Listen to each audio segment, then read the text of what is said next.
Hey guys, what's up? Back with another video.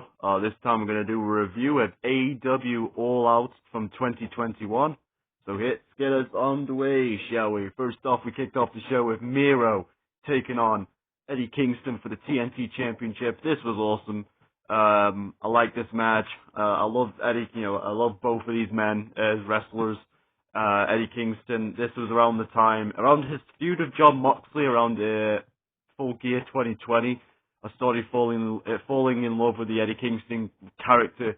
So yeah, pretty cool.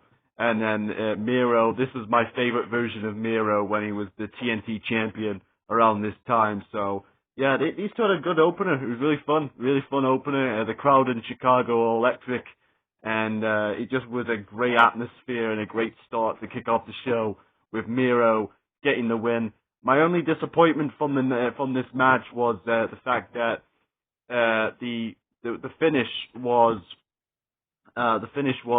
a bit. It made you think that there was going to be some kind of rematch because Miro had to do the low blow and then the big boot to get the win. But apart from that, and then there was never really a follow up to it because after this, not long after this, Miro would lose the TNT title to Sammy Guevara, and Eddie Kingston would go on to feud with CM Punk. So. Apart from that's more of what happened after.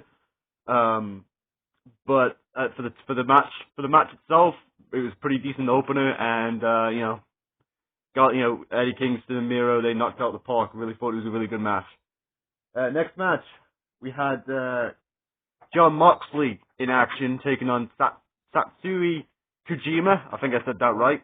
This was a decent match, pretty cool. A nice win for Mox. A nice win for Mox against Kojima.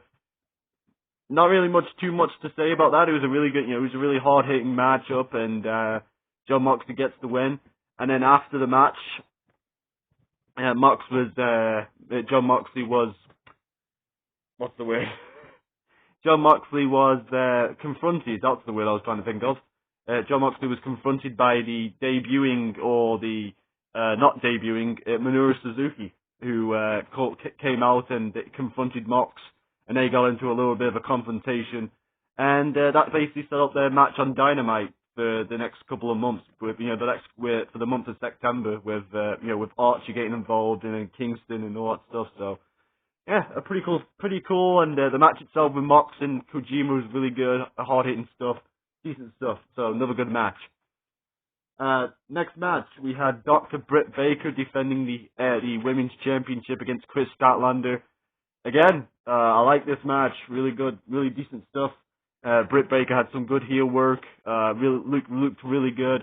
Chris Statlander was really powerful, and she had the really powerful stuff and really good stuff in this match, and nothing but positive. Nothing bad to say about this match. Really good stuff, and I think it was Britt Baker's first pay-per-view title defense after she won it at Double or Nothing, and Chris Statlander, in my opinion, was a good contender for her first pay-per-view championship match.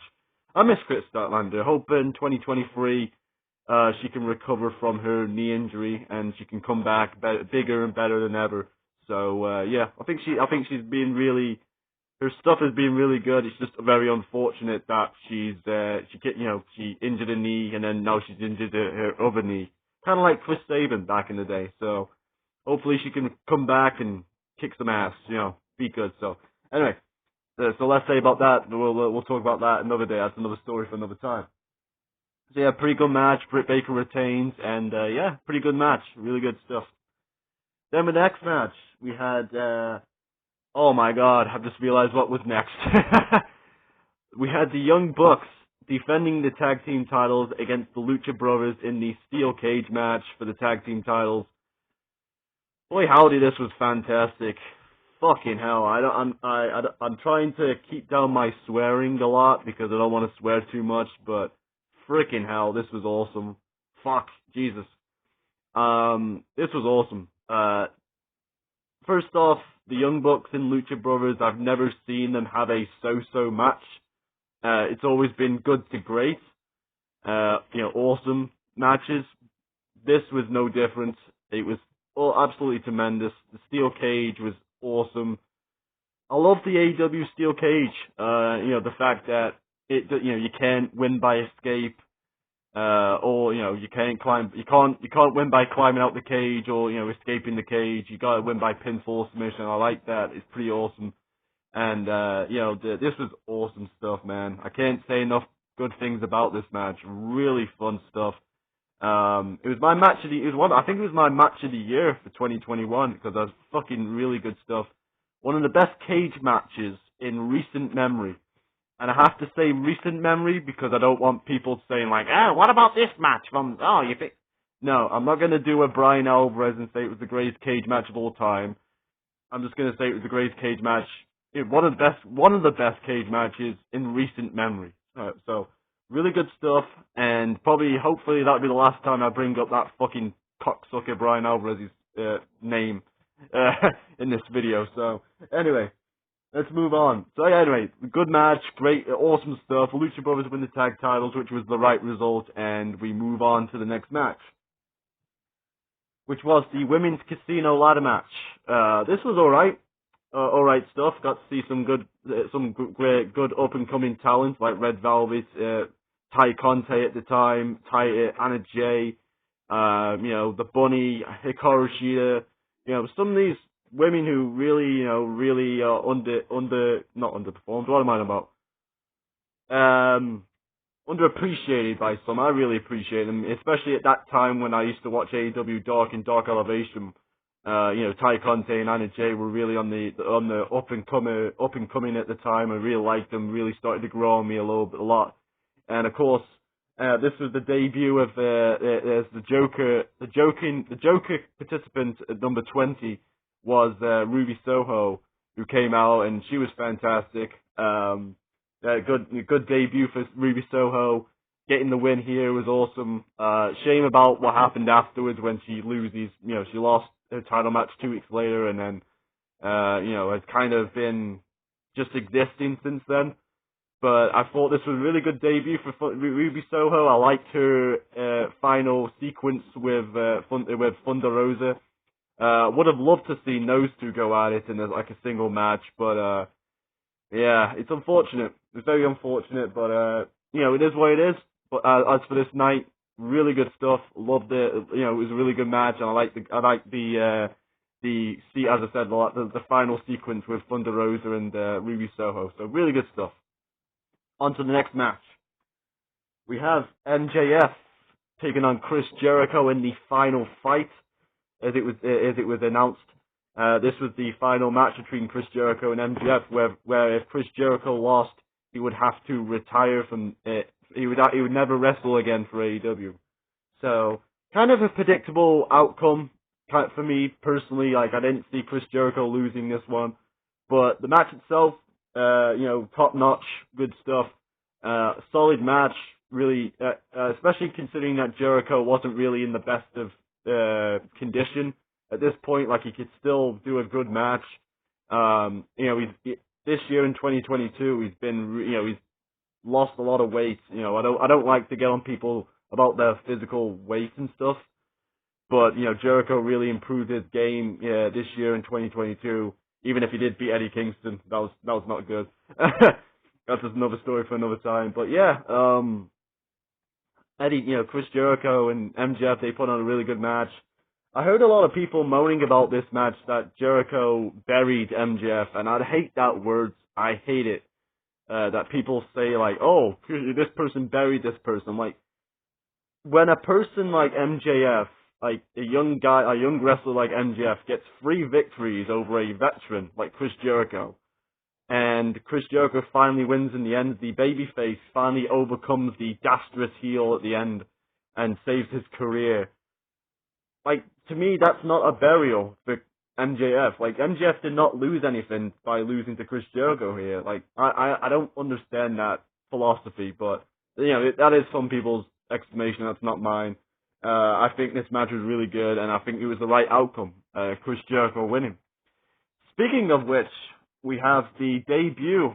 Speaking of the right outcome, and we have the debut of CM Punk, his in-ring debut for AEW. on pay-per-view against Darby Allin. CM Punk versus Darby Allin. Whew. CM Punk, in the year here we are at the end of 2022, my feelings on CM Punk has kind of changed. It's kind of soured because of the whole elite situation. But this match kind of made me forget about it. It kind of made me forget about it for most of the match. It was just so nice to see how happy he was when he first came back, and I have mixed emotions because I was happy to see him back. Like, I was happy to see how happy he was to be back, but at the same time, knowing exactly where we ended up a year after, the year later, I kind of got a little bit of a mixed bag about it. But the match itself, I felt like Darby Allin was the best opponent to CM Punk, the best first opponent for CM Punk, and it was really good. I liked this match. They didn't go, it wasn't a typical Darby Allin match where, he goes like, he takes like 1,000 crazy bumps. There was a couple of crazy bumps, like when he hit the post, but yeah, man, it was really good stuff, really good stuff. I really liked this match, and it made me forget about, my feelings towards CM Punk for this year kind of fade down, and I hope that they can sort this out I hope they can sort this out, and, CM Punk can behave himself, and the Elite can behave themselves, and they could just sort this fucking mess out and make it, make some money out of it, have some good pay-per-view matches out of it. But, only time can tell about that. Anyway, for now, I was really happy about that. Really good stuff. Anyway, on to the next match. We had Paul White taking on QT Marshall. It was a nothing match, really. Went about 4 or 5 minutes of that, and didn't really need to be on the pay-per-view. It could have been a match on Dark Elevation or Dark. Paul White. I kind of feel sad watching him clobber around the ring, just looking very beaten up. Like he's got a new hip and everything. Like it doesn't feel right anymore. It just doesn't feel right. And then having him versus QT Marshall, it was what it was. I'm glad that it was short and sweet. It was exactly what it needed to be, short and sweet. And yeah, they got out there very quickly. So didn't need to be on the pay-per-view, but at least it was short and sweet. Anyway, that brings us to the main event. We have Kenny Omega defending the AEW World Championship against the Impact World Champion Christian Cage for the AEW World Title. This match was good. I liked this one.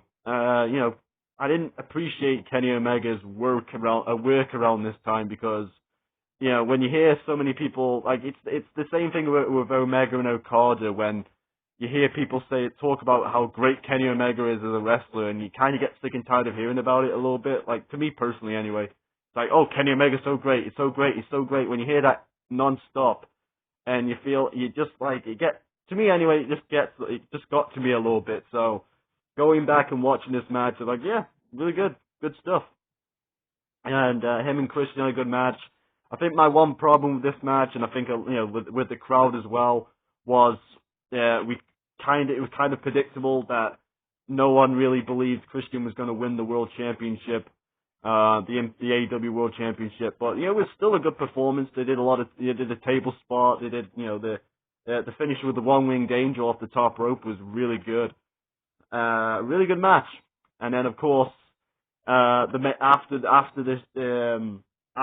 the match, we had the debuts of Adam Cole and Bryan Danielson, which was fucking awesome, and really put like the cherry on top of the cake, or the icing on top of the cake, of what was a really good show. So yeah, there you go. That was the show, and really positive show.